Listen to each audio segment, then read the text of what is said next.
Mm, I would like to start with a single question. Do you think that you are more aware of things going around than people sitting next to you? Uh, I don't know what you think, but for me, the answer was always yes.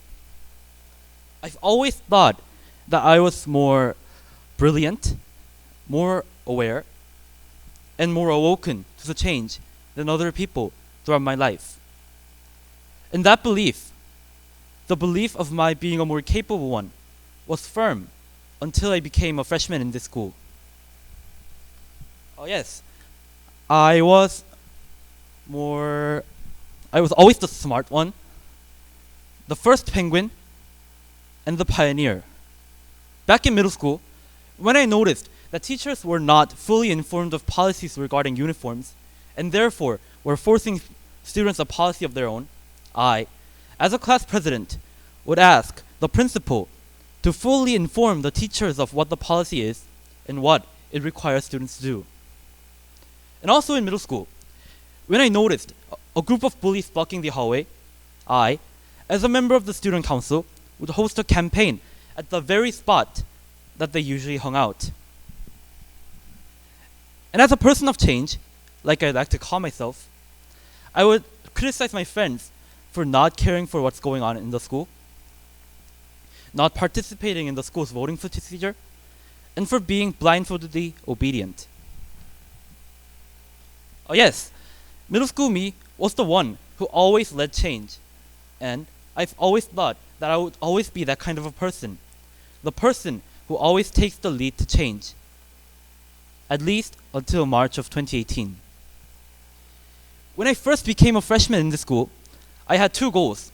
One was like everybody's hope, getting admitted to Seoul National University, and the other one was being the student president. And again, one of my biggest goals to achieve in this school was to become the student president. And I, as an ambitious freshman, thought that I should go for the class president first to reach that goal. So in March, when friends were so busy doing the math, I, with a pounding heart, was preparing for my speech and waiting for the election day to come. And days passed, and the election day eventually came. As expected, many candidates volunteered to take what obviously belonged to me. But I wasn't afraid or scared. Because I always was the leader in my past school years, I thought this year would also be the same. The scenario was this. I give my perfectly prepared speech, and everyone automatically votes for me. And then boom, I win by 30-0. Again, the crown lays on my head.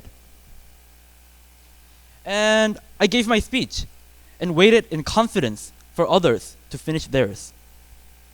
And when the speech was finally over, I knew that I didn't even have to cross my fingers and wish for luck or do something like that. It was my perfect win. I was sure. Everything was going as the scenario as I've imagined. And just then, the vote counting started. And guess what? I only got 5 votes. I lost. I spaced out, blindly staring at the shocking result. And as friends cheered for the new class president, I felt myself getting smaller and smaller. I had to put on a fake smile to fit in to the festive vibe when knowing at the inside I was frowning worse than ever. And after my first and tragic defeat, I went for the position again in the second semester, hoping this time things would go differently. But sadly it didn't. I lost once again, and he won once again. I don't have to tell you who he is. So, and after 2 defeats, my self-esteem and confidence crashed down. The person who always was the leader and the person who always anticipated the voting day to come became the person who always follows by others and the person who became to fear the voting day. I have changed. And as time passed, I became a sophomore like I am. and more elections obviously came up. But me, with the sense that I just couldn't make it, didn't even volunteer. I just didn't want to experience failure once again. And there came the election for the school president. And as we all know, I wasn't even on the candidate list. I just didn't even volunteer. The position that I've admired for 2 straight years from March 1st till then was just taken without a single vote. And I was just helpless. And while I was living these helpless days, I became to see the notice celebrating the birth of the new school president. And I suddenly felt something. That I was not the leader, not the first penguin, and not the pioneer. And it was just then that I realized that I was not the eager, like the active pioneer filled with eager injustice, but it was the place that I've occupied in the group that made me look so. I've always thought that I was an eager person, when in reality, it was me, as a class president, who was eager. And I've always thought that I just couldn't bear injustice, when in reality, it was me, as the member of the student council, who couldn't bear injustice. Without a title such as president, chief, captain, leader, and whatsoever, I was nothing but just another indifferent student that I have criticized throughout my life. And it was just then that I figured out that I was just like them. But hopefully it was also then that I realized and figured out that I didn't have to live like them, nor do I have to live such a helpless life. And yes, I lost in every election here in this school, but that doesn't mean that I have to live like a loser. And it was just then that I realized that the problem might have been inside, and decided to change myself. And again, yes, I was and I am not a class president, a student president, or like the member of the student council or whatever. But that doesn't mean that I have to live silent with my mouth shut.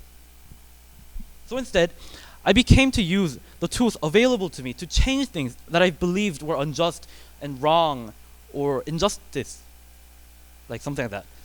And so, yes, I don't have the chance to participate in the student assembly. So instead, I became an active participant of the class assembly. And yes, I don't have the chance to talk directly to the representative students. So instead, I tell the class president to do so when he gets the chance to speak.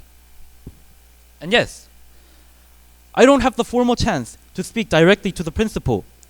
So instead, I tell the teachers what I think is wrong. And as I went through those changes, I figured out that change doesn't require us to be something different from us. We can be nothing but ourselves and still make positive and noteworthy impacts on our lives, on our surroundings, and on our society. We blame many things for many reasons. We blame our friends for not being careful. We blame the school for not making policies that suit our needs. And we blame the society for not making dynamic changes. However, let's be blunt here. Let's be honest with us. And yes, your friends might not have been careful, but it was us who did not tell them what the problem is. Yes, the school policies might not have been delightful, but it was us who did not collect opinions to make things better. And yes, the society might not have made dynamic changes, but it was us who stayed silent. We blame many problems to be unsolvable and impossible, not realizing that it was our indifference that have been making it impossible all along. We blame our school's 64 years of history and the nation's 80 years of history to be impossible and unchangeable and ridiculous, not realizing that it was us, ourselves, that were ridiculous and unjust and unchangeable. We were the ones who have been locking ourselves inside a cage all along. And that is why we all are just like them. But as I've mentioned before, we don't have to continue to be like them. We can be something different. And yes, not many of us can be leaders, and most of us will be categorized as followers. However, that doesn't mean that we always have to follow by. And with a little effort, we all can be leaders of our own and be equally as powerful as so-called leaders around you. And I want you to keep that in mind, that we all can be bigger than we think we are. Thank you.